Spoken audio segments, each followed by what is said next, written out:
है। तो दो क्वेश्चन थे कल।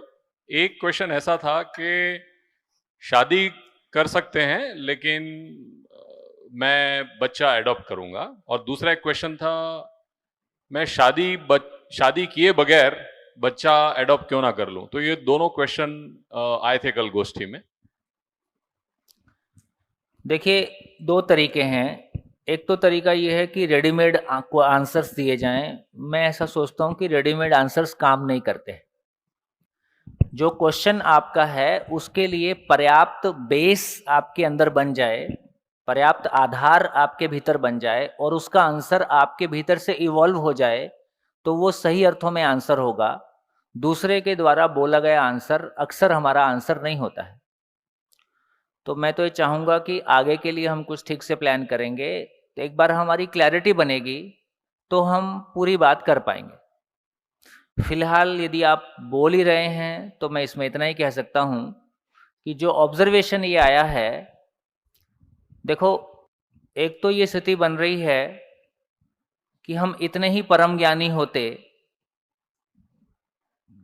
तो हम जिंदगी को बेहतर सोच पाते। ये सच्चाई है कि जिंदा रहने के धरातल पर हम स्वयं को शरीर मानते हैं, हम मानव के रूप में अपने आप को नहीं पहचानते। जब मैं स्वयं को शरीर मानता हूं तो मैं शाश्वत संबंध को नहीं पहचान सकता हूं। अभी किसी फियर की वजह से हमारी कंडीशनिंग हो रखी है। मैं ऐसी उदारता से भर गया हूं, ऐसा कहना बहुत मुश्किल है कि मैं संसार के बच्चे गोद लेना चाहता हूं। गोद लेना, फिर एक क्यों ले ले यार, फिर पूरा एक कैंपस पूरा खोलो और 100-200 बच्चों के साथ काम करो, एक ही क्यों गोद लेना चाहते हो। तो ऐसे केसेस में जो बाद में ऑब्जर्वेशन आया है वो ये आ रहा है कि लोग बच्चे गोद तो ले लेते हैं लेकिन उनके प्रति वो जिम्मेदारी उस भाव के साथ प्रस्तुत नहीं हो पाते हैं जो वो अपने के साथ हो पाए होते।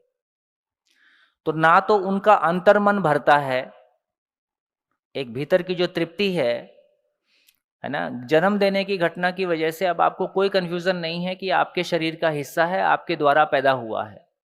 तो वहां जो रिलेशन है वो मोहवश है लेकिन फिर भी आर पार है, फिर भी एक्सेप्टेंस लेवल काफी डीपर लेवल पे है।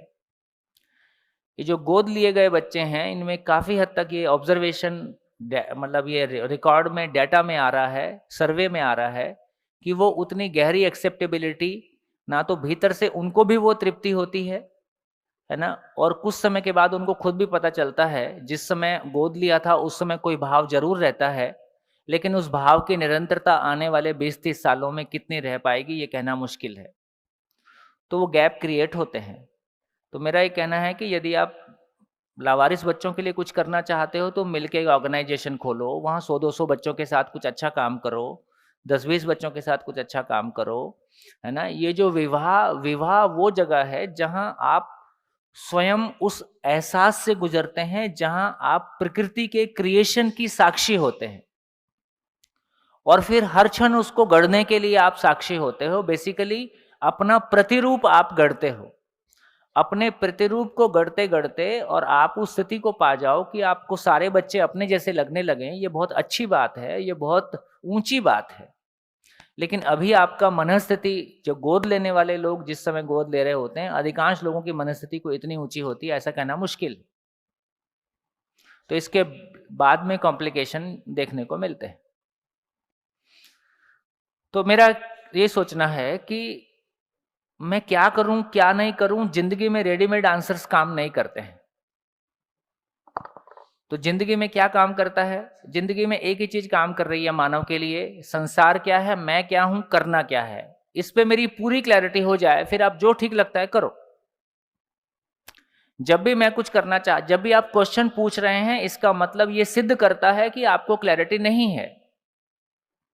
आपकी क्लैरिटी नहीं है मतलब एक गलती एक नहीं करोगे, दूसरी करोगे, दूसरी गलती नहीं करोगे, तीसरी करोगे, और दोनों में से, हस्बैंड वाइफ में से, एक को ज्यादा स्वीकार हो सकता है, एक को कम स्वीकार हो सकता है। यदि मैंने कोई बच्चा गोद ले लिया और मेरी वाइफ को स्वीकार नहीं है, तो उसके साथ जिस तरह का वर्तन होता है वो मेरे को रोज पीड़ा देता है, या वैसा वर्षा।